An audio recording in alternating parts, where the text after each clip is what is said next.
ख्रिस्त में प्रिय सिस्टर्स एवं बच्चों एवं माता पिताओं, आज के सुसमाचार में एवं पहला पाठ में हम लोग देखते हैं मैं वास्तव में इस दुनिया में रहने के समय पर अवसर पर हमें क्या खोजने की आवश्यकता है। और आज के सुसमाचार जो सेंट मत्ती के सुसमाचार से लिया गया है अध्याय 44 से 52 में, उसको 44 को थोड़ा पढ़िए।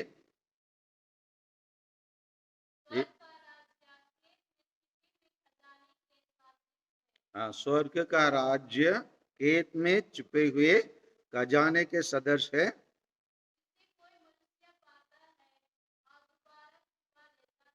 जिसे कोई मनुष्य पाता है और दोबारा छिपा देता है और क्या करता है,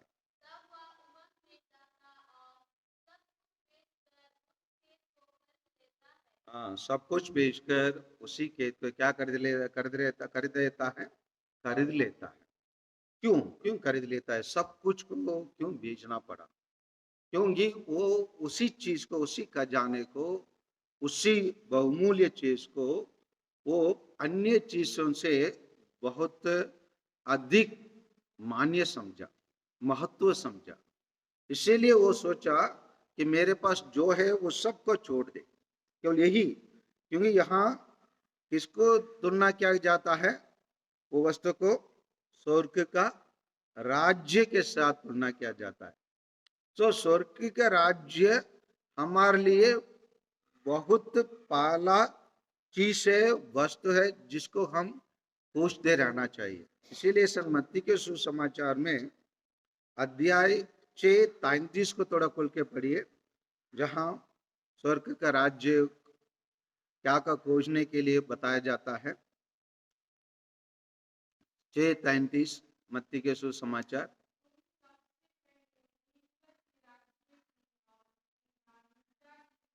हाँ, सबसे पहले आप ईश्वर के राज्य और उसकी धार्मिकता को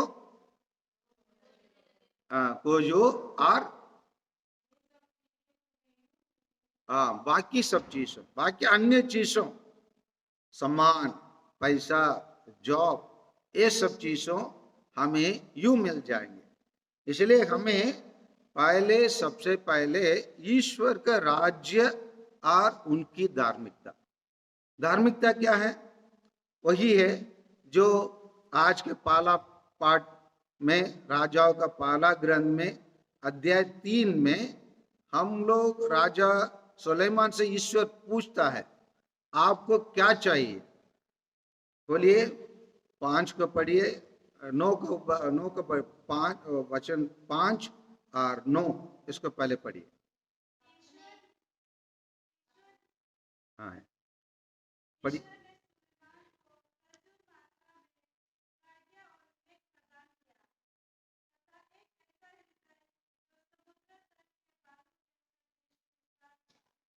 जो उसको ऐसे ज्ञान प्रदान किया।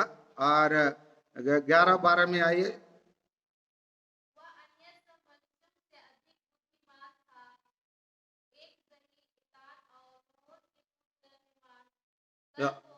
यह सुलेमान अन्य लोग जो दुनिया में जो रहे उन लोग से अधिक बुद्धिमान थे। और 9 को पढ़िए।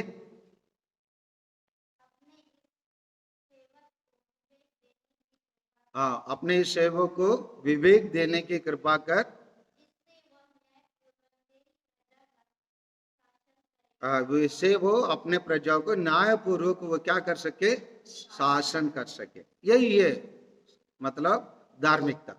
धार्मिकता मतलब बुराई से दूर रहना, अच्छी बातों सोचना, अच्छे शासन करने के लिए प्रयास करना, और लोगों को ज्ञान और विवेक के आधार पर उनको एक साथ लेके जाने के लिए प्रयास करना। इसीलिए हमें मत्ती के सुसमाचार में कहा गया है, आप सबसे पहले ईश्वर के राज्य को और उसकी धार्मिकता को खोजो। धार्मिकता वही है। इसीलिए प्रभु यीशु स्वयं बताया, मार्ग, सत्य और जीवन मैं हूं। तो इसीलिए प्रभु यीशु के मार्ग पर चलना, हमें सत्य को खोजना और जीवन पाना हमारा लक्ष्य है। क्या जीवन? ये शारीरिक जीवन नहीं है, हमको आनंदित जीवन पाने के लिए कहा जाता है। और वही चीज को आज का पाठ में 45 को पढ़िए, अध्याय 13 45 को पढ़िए।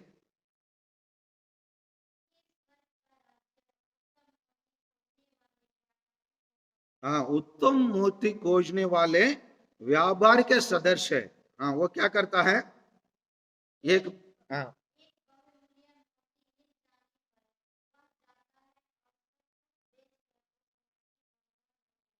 हाँ, जो वो सब कुछ बेचकर उसी मोती को मोल लेता है।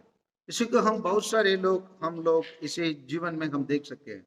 जब पौलुस कार से जेरूशलेम से कौन से शहर के आगे बढ़ रहा था? दमस्कस की आगे बढ़ रहा था। उनके विचार क्या था? उसे मुक्ति मिलेंगे जब जो लोग प्रभु मसीह के मानते हैं उन सभी लोगों को बांध कर लेके आकर, है ना, जेल में डाल दे, कैदी खाना में डाल दे, और अपने नेता फारसी लोगों से अच्छे नाम कमा सकते हैं। और ये उनके उसी टाइम पर उसके सोच के अनुसार जिस ईश्वर पर वो विश्वास कर रहा था वही ईश्वर था, लेकिन यहोवा था, लेकिन उसी को वो समझ नहीं पाया। लेकिन उसके उसी टाइम का उसका सोच उतना ही था कि यही मैं करूंगा, मैं क्या हो जाऊंगा, मुक्ति पा लूंगा बोल के वो आगे बढ़ के निकला था। लेकिन आगे क्या हुआ उसके रास्ते में? वो रास्ते में क्या हुआ? हाँ, गिर जाता है। गिर जाने के बाद वो प्रश्न करता है, प्रभु आप कौन है? प्रभु बताता है, जिसको आप सताते हैं वही है मैं मसीह हूं। तो पहले विचार वहीं पर गिर जाता है, वहीं पर वो बहुमूल्य, है ना, मोती को पा लेता है। बहुमूल्य मोती कौन है उधर? प्रभु मसीह को पा लेता है। प्रभु मसीह को पाने के बाद वो कभी पीछे नहीं मोड़ा है, कभी पीछे नहीं मोड़ा है। इसीलिए वो दुख और कष्ट उसके जीवन में जब आ जाता है, फिर भी वो आप उसी दुख को किस प्रकार प्रशंसा के रूप में कैसे ग्रहण करता है। कोलोसियों का लिखा हुआ पत्र अध्याय 1:24 को थोड़ा बढ़िए। सेंट पॉलुस से लिखा हुआ कोलोसियों का लिखा हुआ पत्र 1:24 को थोड़ा पढ़िए। कैसे वो दुख को कैसे सामना कर देता है, कैसे प्रशंसा के साथ स्वीकार करके और अन्य लोगों को भी ऐसे दुख को कष्ट को सामना करने के लिए कैसे प्रेरणा करता है। उसका बढ़िया जोर से।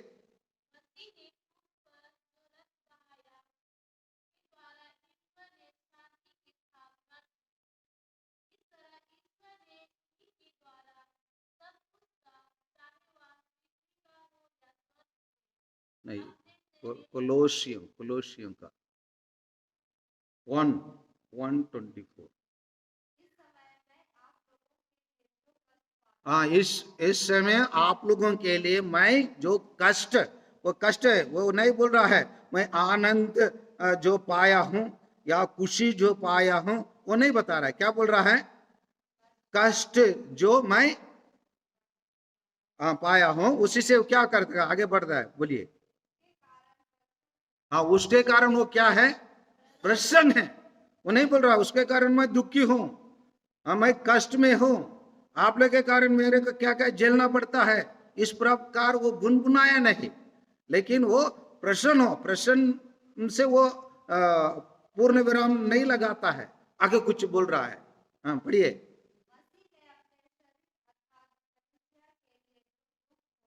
हाँ, मसीह जो दुख भोगा है कलीसिया के लिए, उसको क्या करना चाहता है? पढ़िए। अब उसी में जो कमी रह गया है, हाँ उसी को मैं, प्रभु यीशु क्रूस पर जो कष्ट झेले है, वो समझ रहा है प्रभु यीशु कलीसिया के लिए कुछ छोड़ के गए होंगे, कुछ अधूरा रह गए होंगे। वास्तव में प्रभु यीशु पूर्ण रूप से कष्ट में झेला हुआ, क्रूस में कष्ट झेला है, लेकिन पौलुस ऐसे ले लेता है शायद उसमें कुछ कमी हो सकता है, कुछ कष्ट प्रभु यीशु झेलने से कम रहा होगा, उसी को मैं उसी क्रूस को मैं ढोने के लिए, उस कष्ट का सामना करने के लिए मैं तैयार हूं। उसको अपने शरीर में, मतलब अपने शरीर में खुशी को नहीं, दुख को मैं पूरा करना चाहता हूं। इसीलिए वो उसी प्रकार के शिष्य नहीं, उसी मत्ती के सुसमाचार, आज के सुसमाचार अध्याय 13 और 20, वही अध्याय, लेकिन बच संख्या 20 को थोड़ा पढ़िए। वो पिछले सप्ताह का वचन है, पढ़िए 13-20।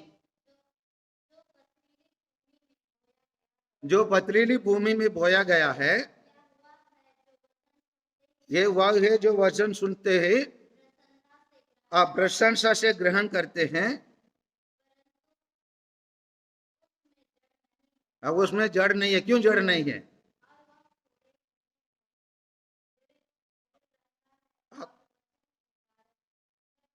वचन के कारण, वचन जो उन्होंने ग्रहण किया दमस्कस के जाने के रास्ते पर, ईश्वर के वचन उसके मिला, उसके कारण संकट आया अभी उसको जीवन में। अभी क्या है, बाकी लोग क्या कर देते हैं, विचलित होकर क्या कर देते हैं, उस जीवन जीना छोड़ देते हैं, ईसाई जीवन जीना छोड़ देते हैं। लेकिन सेंट पौलुस ऐसे नहीं करता है, विचलित नहीं हुआ, वो कष्ट के देख के वो पीछे नहीं मोड़ा, वो धीरज से धैर्य के साथ अपने जीवन में आगे बढ़ा, धीरज और शैली के जीवन आगे बढ़ा।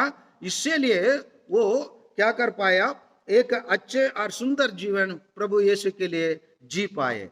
इसीलिए जो लोग प्रभु यीशु को अनुसार कष्ट को सामना करके जीना चाहते हैं, उन लोग यही समझ लेते हैं। क्या समझ लेते हैं? स्तोत्र ग्रंथ अध्याय 84, 84 और 10 को पढ़िए। स्तोत्र मतलब साम, बुक ऑफ साम चैप्टर 84 वर्स 10। कभी कभी 11 होगा बाइबल में, वो एक वचन आगे पीछे कभी कभी बाइबल में अंदर होता है। साम 84 वर्स 10। हाँ,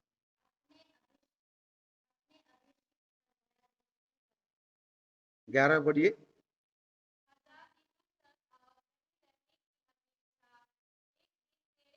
हाँ, कहा इस धरती में और कहीं भी कितना दिन रहने की अपेक्षा, 1000 दिन रहने की अपेक्षा एक दिन कहाँ रहना, तेरे प्रांगण में, तेरे उपस्थिति में, ईश्वर की मंदिर में रहना क्या है? हाँ, सर्वोत्तम है, अच्छा है। वही है, ईश्वर के खोज करने वाला यही महसूस करता है। एक दिन, आज हम लोग इतना बारिश में भी हम गिरजाघर आए हैं कि हम, क्योंकि अच्छा समझते हैं ईश्वर के प्रांगण में, इस मंदिर में एक दिन रहना बहुत अच्छा है। इसीलिए वो पहला वाक्य उसे शाम का, उसी स्तोत्र ग्रंथ का पहला वचन का पढ़िए, पढ़िए ना, वो वर्स 1। हाँ, इतना रमणीय तेरा मंदिर, इसलिए आगे बढ़ो। हाँ, प्रभु की आंगन को देखने के लिए, मतलब आंगन को मतलब ये क्या, हम लोग चर्च का आंगन नहीं है, प्रभु का मंदिर, प्रभु का उपस्थिति, प्रभु जहां रहता है उसी स्थान को देखने के लिए, वहां पर रहने के लिए इतना अच्छा है। समझ में आ रहे ना? इतना अच्छा है, इतना सौभाग्य है। एक ही चीज को, मतलब स्तोत्र ग्रंथ को, उसी का स्तोत्र को लिखने वाला समझ लेता है कितना अच्छा है हम ईश्वर के मंदिर में रहना, और उसके अन्य जगह में रहना 1000 दिनों को से अच्छा एक दिन ईश्वर के मंदिर में रहना अच्छा है। इसलिए आइए प्यारे भाइयों और बहनों, हम ईश्वर के खोज करें और ईश्वर के उपस्थिति में रहें। और जैसे हमने देखा है कि ईश्वर के राज्य और उसकी धार्मिकता को खोजने से हमें बाकी अन्य चीजों यूं ईश्वर हमको प्रदान करता है। इसी विश्वास के साथ हम अपने विश्वास के जीवन को जिए और अपने जीवन को पूर्ण रूप से ईश्वर के लिए अर्पित करें। आमीन।